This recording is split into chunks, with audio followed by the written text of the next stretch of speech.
NBC 10 News Today continues. We'll have some special guests this morning. I have Mr. Rodney, Miss Kathy, and Mr. Adam with Ouachita Parish Schools. They're going to talk to us about some policies they have going on, maybe some new things in there, and let you guys know all about that. So thanks for joining me this morning. Thank you for having us. Of course. Yes. Now, you were telling me about some cell phone policies and things. You want to tell me a little bit about that? Yes. So beginning August 1st of this school year, Act 313 went into place. And basically what it says is unauthorized use of telecommunications devices are prohibited.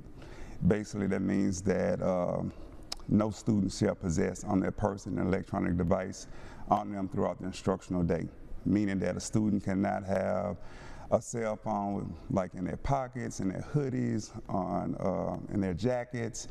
It basically has to be stored away and completely turned off. It could be either in your vehicle if you're a high school student that drive, your locker, your backpack, or your purse.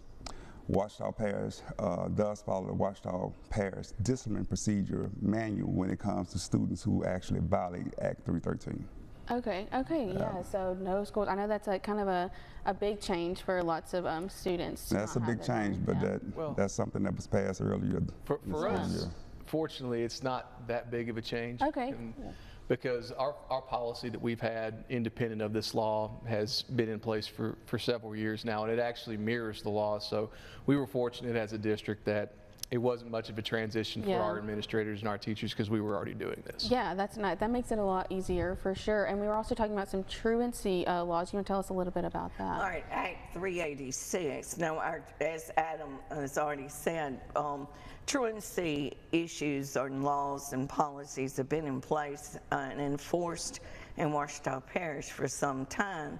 But Act 386 put a provision in there that parents or guardians are to come to the school regularly until all work is made up.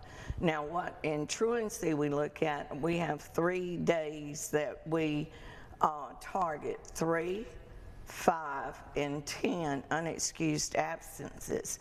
At 3, the school truancy team should meet with the parent or guardian. 3 unexcused.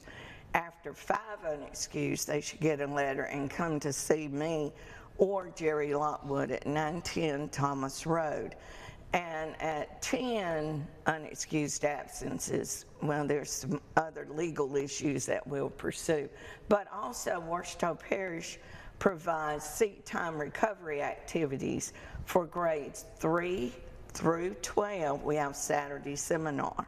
Okay. Some individual schools have after-school tutoring, so the students can make that time up. And also there are, for the K through 2, we have virtual seminar, but that has to be with the parents. Okay, yeah, so sounds like you have lots of opportunities for the kids to be able to make that up. There is, and one other thing I need to speak to that I deal with quite a bit is the known absence form, and that is when parents take their children out for vacations during the school term or other trips with agencies not school sponsored. That will allow the count not to be in the truancy count, but we would still, if it goes over 5, that we would have them make up seat time recovery. Okay, yeah, awesome, good to know. And I know for lots of these things, the parents and maybe the students are kind of asking why, wondering why. Adam, can you tell us a little bit about the why behind these things? Absolutely. Now, I think it's important to understand that these changes that have been made, some we already had a policy in place to reflect the law. Some are things we've had to adapt to and implement, but that's because of the changes that came down on the legal end during the last legislative session. It was a big session for education. There are a lot of changes, a lot of reforms that went on. So that left us on the district level, session ended at about June. We had really 2 months to kind of get our hands around this and get it together before kids came back in August, obviously, and I think we did a great job as a district. People like Mr. Lloyd and Ms. Stockton really said, okay, what do we need to do?